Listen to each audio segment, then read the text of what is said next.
The sexual instinct is the most powerful instinct that we have. And this is for a very good reason. If it weren't so powerful, if it didn't drive so much of our behavior, most of us would choose celibacy. The act of sex, the consequences of sex, these are terrifying to us. Just ask any teenager that's first feeling those stirrings and wants to approach the opposite sex, but is just so nervous of what's going to result.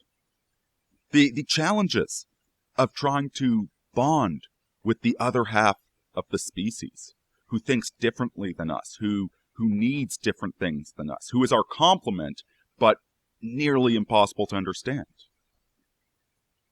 Think about raising children, the amount of effort and work that goes into it, and the amount of heartbreak that results.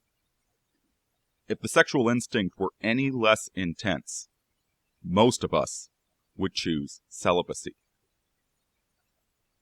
And because it is this intense, it is very, very prone to abuse. It overwhelms us. It dominates the mind. And so it's very easy to go into sin. Sin, meaning that you're missing the mark. You're not doing something quite right. You're going off in the wrong direction. And when you're overwhelmed with lust, it is very easy to do this.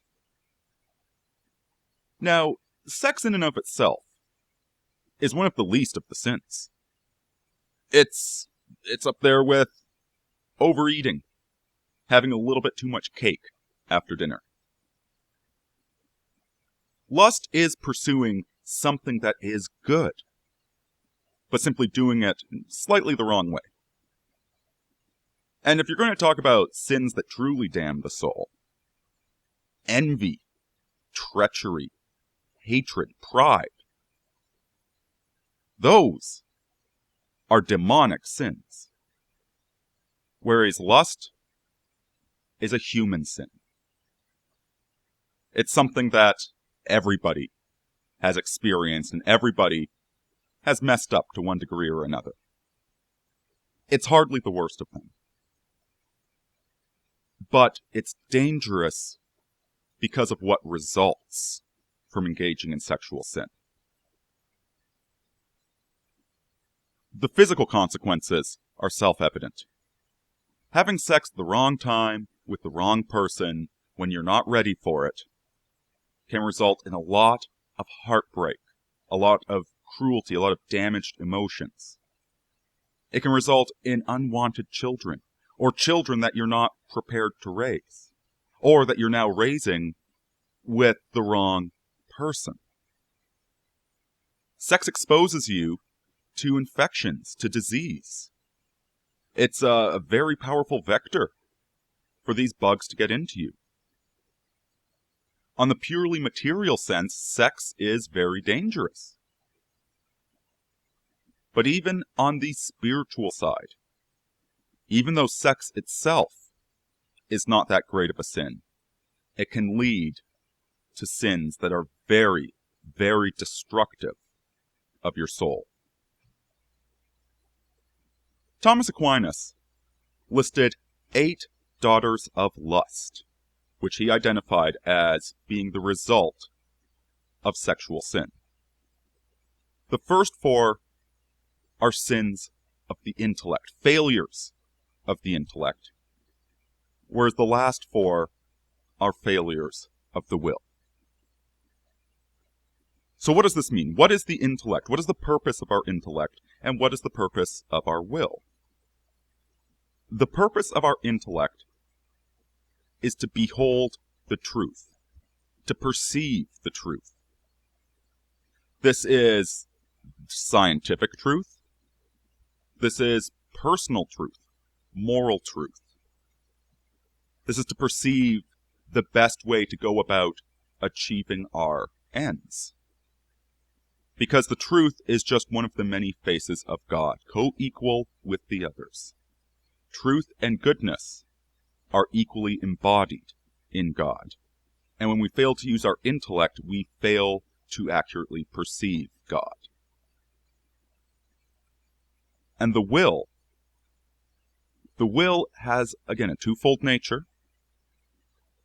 The will is there to regulate our animal instincts. Animals need do nothing more than follow their instinct. But man, being half animal and half angel, we are called to regulate those animal instincts and employ them in the best manner possible. Our will is used to regulate that. But our will is also there to look towards the ineffable, to look towards the good, to will good in the world, to will good in ourselves, and to will good for those around us. And so a failure of the will is when the will is weak or where the will is looking elsewhere. Now the first four daughters of lust, they are of the intellect, and they tend to be a confusion of means and ends. The first is what Aquinas calls the blindness of mind. This is where the ends are lost into lust. The means are still there. The intellect is still there, regulating the means, finding the best means. But the ends itself, the happiness and pleasure of sex itself, is viewed as the end, as opposed to simply one step towards a higher end. You've seen this before with people that confuse their addiction for being good. With the glutton who regularly overeats and takes pleasure in the food, but shows no regard for their body. They have lost what the end of food is, that pleasure from eating is only one part of what eating is. They think the end is the pleasure itself. And so think of the sodomite. He who pursues pleasure for pleasure's sake, without realizing that it's just one facet of something higher. And thus he loses himself in false ends. The second daughter of lust is rashness, and this one will turn you into a fool. The man who engages in sex rashly, they have the correct end in sight. The end is romance, love, marriage. But they act rashly. They are so overwhelmed with lust, they don't think about who they're doing it with, about how they're going about it. They have the correct end, but rather than discipline their mind and think about what they're doing, they rationalize what they're doing. They turn themselves into a fool, getting married too early to the wrong person, or having sex too early and thus undermining the relationship. The second daughter of lust is when you lose the means, when you don't think about what you're doing. The third daughter of lust is thoughtlessness. This is the person who has completely abandoned the intellect. They do not think about the means, and they do not think about the ends. They are the sex addict. Think of Hank Moody in Californication, or the eponymous BoJack Horseman. Both of these characters will have sex at the drop of a hat. They don't plan it out, they don't think about it, they don't think about who they're doing it with. They don't have any end in mind. And so repeatedly, they have sex with the wrong people at the wrong time, hurting the other person, hurting themselves, hurting their friends, and destabilizing their own life, because they don't think about it at all. And the fourth daughter of lust is inconstancy. This is the Lothario. They have means, they have practice, they have thought about how to pursue sex effectively.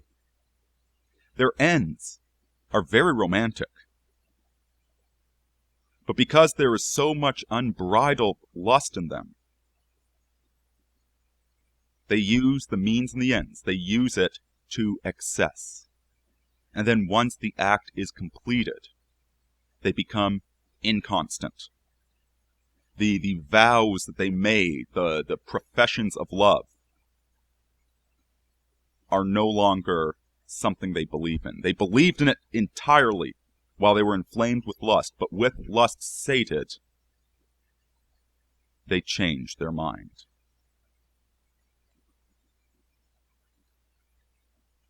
The four failures of will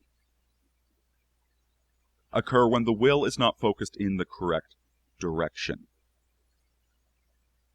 And so the fifth daughter of lust, and the first failure of will, is self-love. This is the porn addict. The will is supposed to be focused on the world around you. It's supposed to be focused upon God. That is the direction that the will should be pushing you in.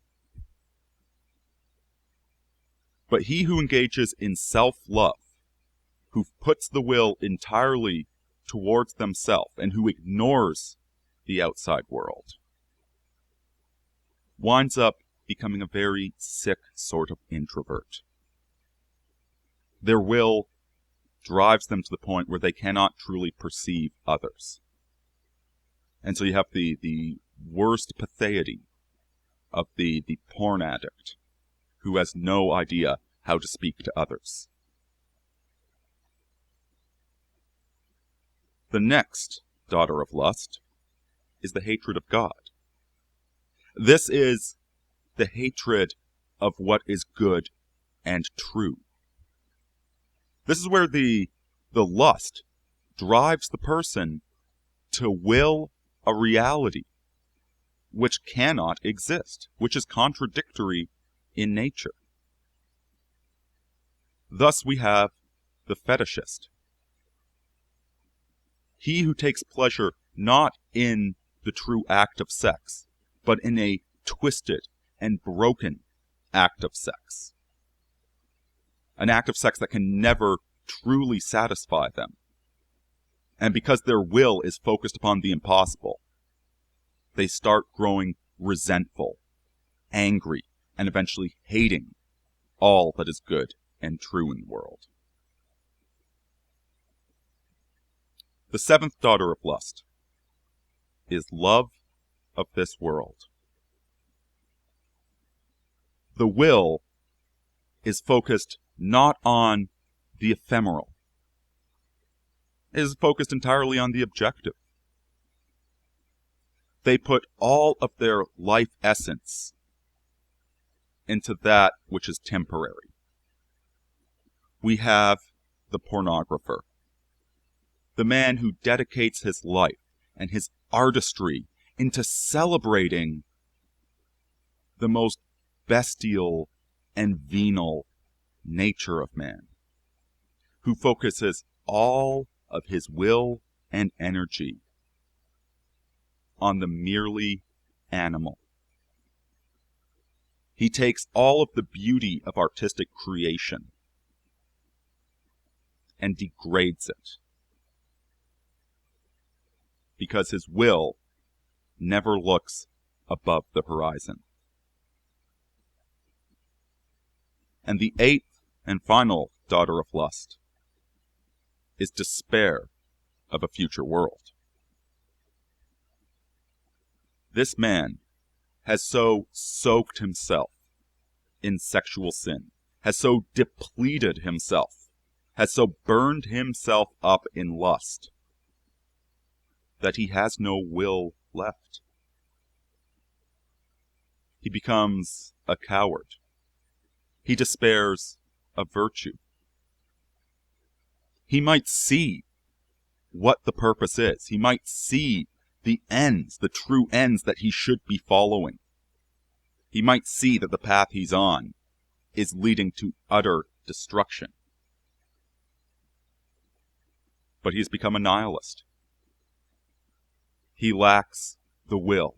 He has dissipated his will into excess and has given up on any hope of truth, beauty, or virtue.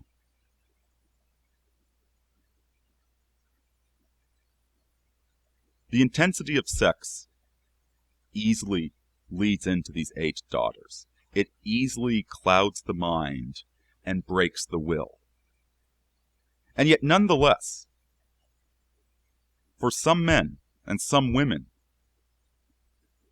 the pursuit of lust can actually, because it is such a minor sin and because it is a good thing that they are pursuing, can lead towards enlightenment. Those that keep a clear mind, that define the means and the ends, might eventually find their will starts looking upwards. Rather than falling down into sin, they stumble upwards into virtue. But nonetheless, there are many, many snares here. Sex is such a powerful instinct that it must be sated in the correct manner, lest you fall astray, lest you destroy not only your life, but your soul itself. And you wind up dragging yourself down and dragging everyone around you down as well, and committing horrors that you can never undo.